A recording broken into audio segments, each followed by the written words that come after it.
Friend, मेरा नाम नीलम है और मैं अपनी यूट्यूब चैनल स्टडी मटेरियल में आपका स्वागत करती हूँ। अगर आपको मेरी वीडियो अच्छी लगती है तो please like, share and subscribe करें। तो चलिए न्यूटन के गति के नियम सबसे आसान तरीके से समझते हैं। न्यूटन के गति के नियम बताने से पहले मैं आपको कुछ बताना चाहूँगी। जैसे कि गैलीलियो और आइजैक न्यूटन ने दोनों ने मिलकर वस्तुओं की गति के संबंध में कुछ विचार दिए थे, जो न्यूटन ने अपनी पुस्तक प्रिंसिपिया में 1687 में प्रस्तुत किए, जिन्हें न्यूटन के गति विषयक नियम कहते हैं। तो वो नियम कौन कौन से हैं? सबसे पहला नियम है, इसमें उन्होंने बताया कि इस नियम के अनुसार यदि कोई वस्तु विराम अवस्था में है तो वह विराम अवस्था में रहेगी। यदि एक समान गति से सीधी रेखा में चल रही है तो वैसे ही चलती रहेगी जब तक उस पर कोई बाहर से बल ना लगाया जाए। कहने का मतलब है, अगर कोई वस्तु स्थिर खड़ी हुई है या कोई वस्तु गतिमान है तो वह या तो स्थिर रहेगी या फिर गतिमान रहेगी जब तक उस पर हम बाहर से कोई बल ना लगाएं। तो बल और बल की डेफिनेशन क्या है? वह बाह्य कारक, मतलब वह बाहर से जो फोर्स लगाते हैं हम, वह जो किसी वस्तु की प्रारंभिक अवस्था में परिवर्तन कर दे उसे बल कहते हैं। इसी नियम को जड़त्व का नियम भी कहते हैं।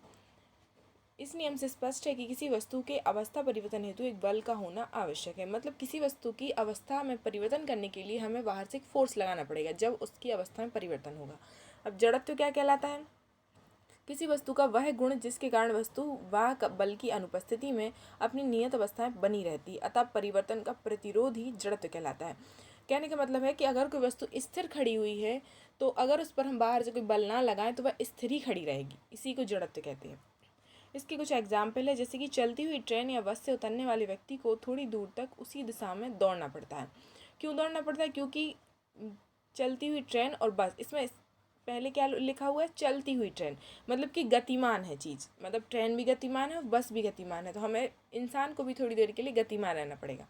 चलती गाड़ी में अचानक ब्रेक लगने पर गाड़ी में बैठा हुआ व्यक्ति आगे झुक जाता है, क्योंकि वह विराम अवस्था में बैठा रहता है और जैसे ही उस पर एक फोर्स लगता है तो वह आगे की ओर झुक जाता है।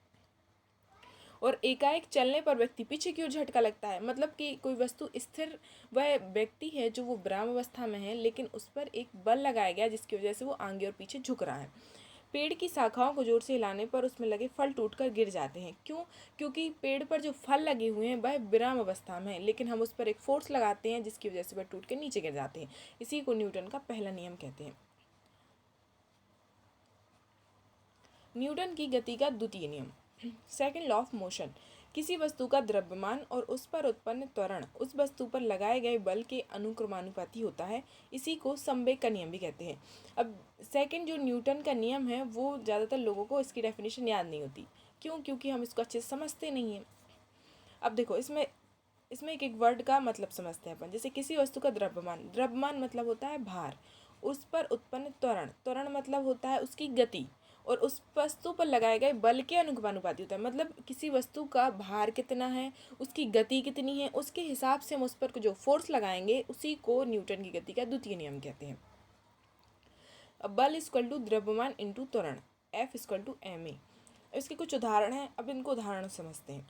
जैसे क्रिकेट के खेल में क्षेत्र रक्षण, मतलब कि बॉलकीपर जब तेजी से आती गेंद को कैच करता है तो अपने हाथों को गेंद के बीच की दिशा पीछे की ओर करते हुए गेंद पकड़ता है। यहाँ पर गेंद है, गेंद पकड़ता है। क्यों? क्योंकि देखो, कोई वस्तु बहुत स्पीड से आ रही है, मतलब उस गेंद का द्रव्यमान, मतलब उसका भार कितना है, कितनी स्पीड से वो आ रही है, उसके हिसाब से अगर हम अपने हाथों को पीछे खींचेंगे तो उसको पकड़ने में आसानी हो जाएगी। तो जो हम पीछे की ओर फोर्स लगा रहे हैं उसी को न्यूटन गति का द्वितीय नियम कहते हैं।